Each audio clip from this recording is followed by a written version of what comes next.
alábòsí ní nínú Ìlọrin yẹn. No, ó ti tún alẹ́ mi alábòsí ní kí ló dé tẹ̀ stop governor president Sunday Igboho kó má wá sínú state yín. Ok, torí pé gbogbo àtàkì tó ń ṣẹlẹ̀ yẹn ẹ mọ̀ pé ẹ̀kan báyìí kò kàn yín nínú Ìlọrin yẹn, àwọn Kwara ló ń jẹ̀yà ẹ̀. Àwa aríyàn tó fẹ́ gbà wọ́n lẹ̀, aríyàn gẹ́gẹ́ bí olùgbàlà tọ́lọ́run wọn sí wa, ẹ̀ tún wá ń dínà dé. Kò dá báyìí, ẹ̀ẹ́dẹ̀ ru àtúbọ̀tán. Àbí torí pé kò ń ṣe mùsùlùmí lẹ̀ ṣe ń ṣe báyìí, ẹ̀ẹ́dẹ̀ ru àtúbọ̀tán.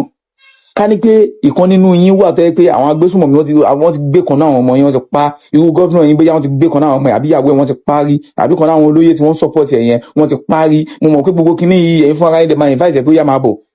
Ẹ̀ ń sọ nísìnyí pé ẹ máa dáàbò bo àwọn aráàlú yín fún ara yín, ẹjọ́ nítorí Ọlọ́run kí ló dé, kí lẹ̀ ń wò láti jọjọ́ tí wọ́n sọ gbogbo odidi ìlú wọ́n sọ di ahoro, odidi ìlú di empty nínú Kwara state yẹn. Ẹ̀yin dẹ̀ ń sùn pọ̀ láwọn ọmọ yín, àwọn fámìlì yẹn ń sùn lábẹ́ ilé tẹ́ kọ́, inú yín dẹ̀ ń dùn. Alábòsí ní ẹ̀ẹ́dẹ̀ ru àtúbọ̀tán rárá, Ọlọ́run dẹ̀ máa dáa. Ẹ follow mi kẹ́ ẹ share fídíò yìí. Ó dàbá sì kò ti tó báyìí fún President Bola Ahmed Tinubu kí wọ́n jáde kó sọ̀rọ̀ nípa ìwé ẹkùn, pé ìwé ẹkùn àwọn endorse ẹ̀. Tó bá ti endorse ẹ̀ ó máa lè operate lẹ́ni bí ẹ̀, kò ní sí pé èèyàn kan máa dúnkokò mọ́ lórí Sunday Igboho mọ́. Alábòsí ní Ìlọrin, alábòsí òun ní ok, tẹ́ bá ní pé kó má wá sí Kwara state, bóyá kó má wá sínú ìlú Ìlọrin, ẹ sọ wọn ò ní dé Ìlọrin. But àwọn other Kwara state tó kù kí ló ṣẹlẹ̀? Ọba ní emir, ọba làwọn ọba yẹn náà o. Àpárò kan ò ga jù kan lọ àfi tó bá gún rí ebè o. Òṣèlú ló dé ló di pé bóyá wọ́n wá lọ fi emir lọrin, wọ́n wá fi ṣe àmà gbogbo ọba tó wà ní Kwara state o. Ọba làwọn náà, wọ́n láṣẹ láti invite ẹni tó bá wù wọ́n sínú. Ọ̀rọ̀ yóò ń lọ lọ́wọ́, onímọ̀ wí kí n dá sí. Ní ìlú wa ní Kwara, wọ́n ní àwọn ará Ìlọrin wọ́n láwọn ò faramọ́ bí Sunday Igboho bó ṣe fẹ́ dá ẹgbẹ́ security ìlú ẹkùn sílẹ̀ ní Kwara, ní ilẹ̀ gbóná wa, ní Ìbọ̀lọ̀ àti ní Èkìtì àti Ìlọrin pàápàá. Wọ́n láwọn ará Ìlọrin láwọn ò fẹ́. Ṣẹ́rí ní tiwa ní gbóná, nílẹ̀ gbóná, ojú ti là. Constitution Nigeria sì ní ó faramọ́ kóníkálukú kó wá security solution fún insecurity tó bá ń ṣẹlẹ̀ ládùúgbò wọn. Fún dí èyí, mo rọ president Ìgbómìnà lápapọ̀ àti president Ìbọ̀lọ̀ àti ti Èkìtì bí ẹ ṣe fọwọ́sowọ́pọ̀. Mo ka àtẹ̀jáde yín láàárọ̀ yìí, ó sì dùn mọ́ mi nínú. Nítorí bẹ́ẹ̀ ẹ dákun ẹ tẹ̀síwájú, àwa wa lágbára wálẹ̀ o, àìṣẹ̀rù ẹnìkan kan mọ́. Àkókò tó láti jà fúnra wa, láti ṣe ààbò ilẹ̀ wa. Ẹ ṣé púpọ̀, a tún máa sọ̀rọ̀ lórí ẹ̀ ní tẹ̀síwájú. Ìgbòho Òòṣà Májàsọ́lá káàbọ̀ sípínlẹ̀ Kwara, káàbọ̀ sílùú Ìlọrin. Ẹ wo àwọn èrò bí wọ́n sì lè pàdé ẹnìkan ṣoṣo, nítorí ó jẹ́ nìkan ṣoṣo bí ẹgbẹ̀rún. Ó ti ṣe lóríṣiríṣi ìlú, kò wọ́n tìpínlẹ̀ Kwara yìí ò ní wọ́n o. Gbogbo ẹ̀yin ẹlẹ́bọ̀dé àárín Yorùbá, Sunday Igboho kìlọ̀ fún yín tó o. Ẹ mọ̀ tẹ́ ẹ̀ ṣe o, ẹ mọ̀ tẹ́ ẹ̀ ṣe, tètè ju ara yín jẹ́jẹ́ o. Sunday Igboho ó wọ̀ ìlú Ìlọrin lẹ́yìn kọrin tó ń pé welcome to Kwara. Ẹ lọ wo èrò bó ṣe pọ̀, ẹ̀yin ẹ̀ wo èrò bó ṣe pọ̀ lórí ẹnìkan ṣoṣo. Ìwà wo ní ń bẹ lọ́wọ́ tiẹ̀ náà? Ẹ dákun gbogbo ọmọ olùgbé ìpínlẹ̀ Kwara, ẹ dákun ẹ já pẹ̀lú ọmọ aládìkún o, ẹ já finú kan pẹ̀lú rẹ o, ẹ mọ́ gbàbọ̀dé o. Bẹ́ẹ̀ bá dalẹ̀ lọ́wọ́ tá a wà yìí, ẹ balẹ̀ lọ dànùdànù ní o. Ẹ̀yin Fúlàní tẹ́ ń da ẹran tó jẹ́ pé ẹran lẹ̀ ń dà, ẹ̀ ṣe dáràndáràn. Tẹ́ ẹ bá ti ń fìbọn dáran tẹ́lẹ̀ nítorí àwọn tí wọ́n ń gbé yín, ẹ sọ̀bọ̀n yín nù o, ẹ mọ́ tọ́jú ẹ̀ sínú ilé ẹ sọ́nù ni o. Àsìkò tí ìbọn ò lè kó bá yín lẹ́dẹ́ yìí o. Ìwọ tó wá gbébọn tó fẹ́ mọ́ lè fi pẹran lásìkò tá a wà yìí, wá bí sọ̀bọ̀n rẹ sí o. Nítorí pé ọmọ aládìkún ti dí àmọ̀ yìí pé gbogbo báńdíìtì tí wọ́n bá pàdé nínú igbó tòun ti gbọ́n lọ́wọ́ dandan kọ́ ni kí wọ́n mú láàyè. Gómìnà wa ní Kwara, ọlọ́lá jùlọ bàbá, ẹ má bínú, mi ò mọ orúkọ yín, mi bá dárúkọ yín. Gbà tí ìsẹ̀yìn ni wọ́n yà sínú 1000, wọn ò dẹ̀ mọ́ forúkọ yín báyìí, wọn ò mọ́ fi gbowó ní báńkì. Bàbá ẹ má bínú, mi bá dárúkọ yín. Bàbá, ilẹ̀ gbóná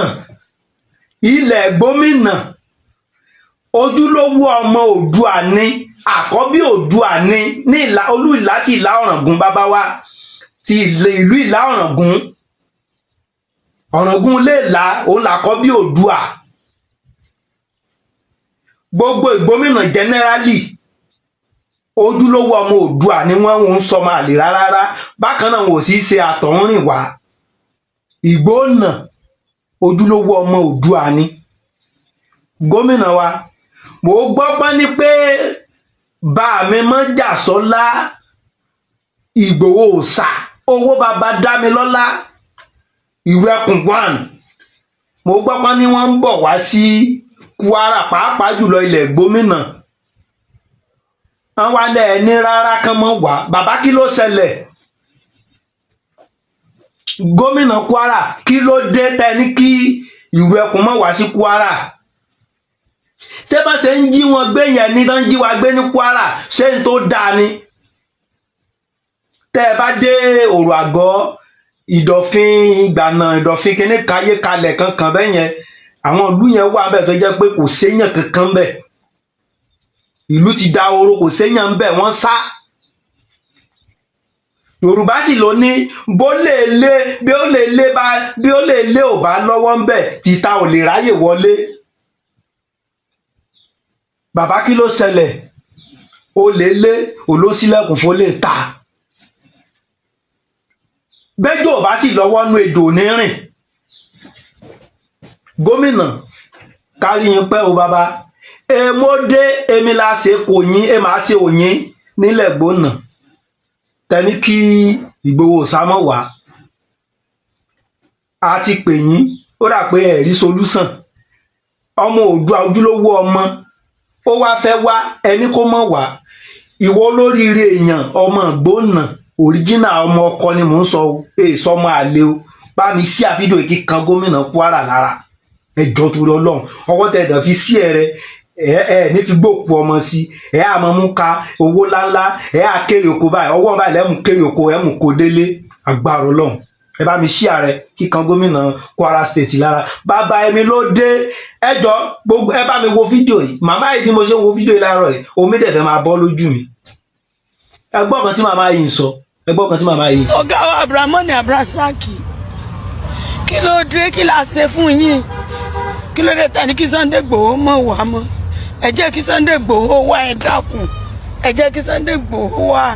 ẹjọ́ wa ṣe ń tagbára rẹ̀ bá ká fún wa á ṣàlàyé fún kò ní mú ẹni tí ò yẹ kó mú kò ní pẹ́ ní tí ò yẹ kó pa á ṣàlàyé fún ipe Fúlàní pọ̀ ń Kwara àwọn Fúlàní tó sì ti tún hàn lémọ̀ náà wà ń bẹ́ẹ̀ ẹ dákun torí Ọlọ́run ẹ jẹ́ wọn wà àwa tá a kọ́lé dẹni tí ń gbélé ńlé ó dẹni tí ń rẹ́ǹtì lẹ́kì ẹni tí ń gbé yàrá méjì dẹni táwọn ń gbé yàrá táwọn bíi mẹ́jọ ń gbénu yàrá kan gbogbo èèyàn kọ́ ló lè lọlé gbogbo ìlú ló ti dáwóró tán ẹ dákun torí Ọlọ́run kí ló dé tẹni kí Sunday Igboho wọn tún wá mọ́ ẹ dákun kò ní ìdíkà ẹ náwó fún wa wá gbóná náà dáwó jọ gbogbo gbóná ẹ dìde ìlú ẹnìkọ̀ọ̀kan wá ti bàjẹ́ tán kí náà ṣe ẹ dákun. ẹ ti gbọ́dọ̀ tí ìyá ẹ̀ sọ ṣe rí kìsì tó kúrò nílé mo lọ ìgbà tí mo lọ lọ́dún ní December yẹn mo wà nílé a sì rí i pé tán tún jí àwọn èèyàn gbé àwọn tán lọ ibi oko àti jẹ àti mú tán wá bọ́n ṣe fẹ́ sanwó skul ọmọ bọ́n ṣe fẹ́ jẹ bọ́n ṣe fẹ́ mu wọ́n jí wọn gbé níbi tán ti ń ṣiṣẹ́ oko ẹni tó lọ tajà tó kiri ọjà lọ wọ́n jí gbé ẹ̀yin ọmọ ojúlówó ọmọ gbóná ẹ̀yin Kàwúmí lọ́balọ́ba lóyè lóyè olóhùn ẹ̀fọ̀n Ọ̀ràngún lè là á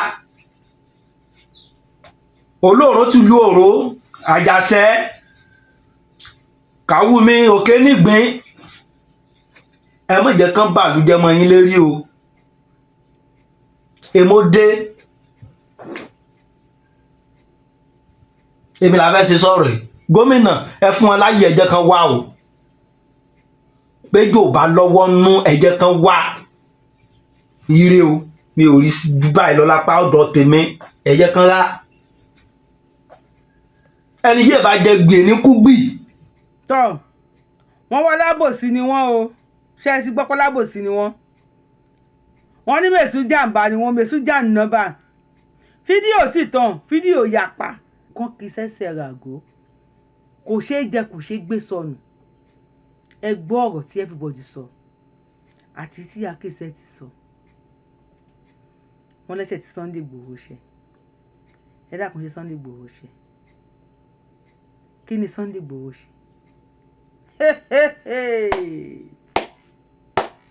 àwọn pípù yìí ayé ti gbé ku ọ̀dọ̀ wọn tán ó nípọn láyà bí rẹ̀ tí opportunity bá fi lè mú kí àwọn pípù yìí kí wọ́n di president again kí gbogbo Yorùbá sákò ńlẹ̀ Yorùbá ni everybody máa sá lọ ni àwọn ilé ti ya wèrè o tẹ bá ń gbọ́ wèrè rẹ o wèrè rẹ o confam wèrè ni wọ́n gbọ́ nǹkankan orí wọn ti yí wọ́n gbọ́ anything ẹ̀yin ọba wa ẹ̀yin ìjòyè wa tẹ bá rò pé àwọn ọba kan sá kúrò ní Kwara State táwọn wèrè yẹn bá káwọn èèyàn wọn tán fi rọ́pò àwọn tán lé kúrò ní Kwara State àwọn tí wọ́n lọ kó ẹ̀yẹ kó wá yẹn àwọn náà máa mú ẹ̀yin náà sọ́wọ́ o lójúmọ́ ni mò ń sọ fún yín pé ìyá tó ń jẹ ọmọ tálíkà ó wà ní gym ó ń gbé wéètì ni tó bá gbé wéètì tán tó yọ bicep tó yọ tricep tó bá mú ẹ̀yin olówó sọ́wọ́ ẹ̀jẹ̀ yẹn á gbẹ o àwọn ọmọ yẹn wọn mọ anything lójú kábíyèsí báyìí wọ́n á fún olórí nígbàdí fọ́ì wọ́n á gba ìró nídìí olórí wọ́n á na olórí fẹ́lẹ́fẹ́lẹ́ wọ́n á pàpà súpé olórí tí kábíyèsí ò gbọdọ̀ gbìn tí kábíyèsí ò gbọdọ̀ sọ̀rọ̀ pẹ́kẹ́ kábíyèsí máa sọ̀rọ̀ kábíyèsí kú gbé nìyẹn ojú lè máa fi máa wọ àwọn olórí tẹ bá kó olórí yẹn kalẹ̀ ìkalẹ̀ ṣe torí nǹkan tó sọ pé má tún lù ṣe tẹ bá lẹ́kọ̀ọ́ kalẹ̀ náà ìbànújẹ́ tó máa jẹ́ fẹ̀yìn náà ojú àwọn ọmọ burúkú náà lè ti mú gọ́ọ̀mù yìí àwọn ọmọ sanwó-òrò tó ti fa anything ṣé má lè sọ̀rọ̀ ṣé má lè gbin ẹ̀yin bàbá yìí you better do the needful kọjọ́ tó lọ ẹ jẹ́ ṣe tó yẹ kẹ́ ẹ ṣe kí ọjọ́ tó lọ Ọlọ́run aṣàánú wa o àní dààmú o àní fòrò o àní fìtínà o àní jẹ̀bi o ilẹ̀ Yorùbá ò ní parun kò ní lórí tèmi Abíọ́lá Àbẹ̀ní Ayélàgbé ilẹ̀ Yorùbá ò ní parun lágbára Elédùmarè máa sá gbogbo pámì láti máa kí ilẹ̀ Yorùbá parun ẹ̀yin ńkọ́ báwo ni lọ́dọ̀ tí Yorùbá wò yìí lọ́pọ̀ Yorùbá wò ni mò ń jẹ́. If you are coming across my page for the first time, I am the one and only Akalolu of Yorùbá land. Adáwọn ilẹ̀ Yorùbá ọmọ tó jọmọ lọ èyí olóyè tí ò pé méjì Abẹ́ní ọmọ tí ò ṣe parọ́ tó máa parọ́ ti wọ̀ rẹ̀ máa déwájú federal government tó máa sáìn ẹ̀ kó máa déwájú Elédùmarè yọ kí wọ́n lọ́ọ̀ lọ́fẹ̀ẹ́ ó lè kú 99 times CS tó bá padà wá sáyé kó wá di Mètúsẹ́là. Sunday Igboho la fẹ́ Àdìsá la fẹ́ Òòṣà la fẹ́ Ọmọládìkún la fẹ́ ẹ̀yin ńkọ́ see you on my next and bye for now.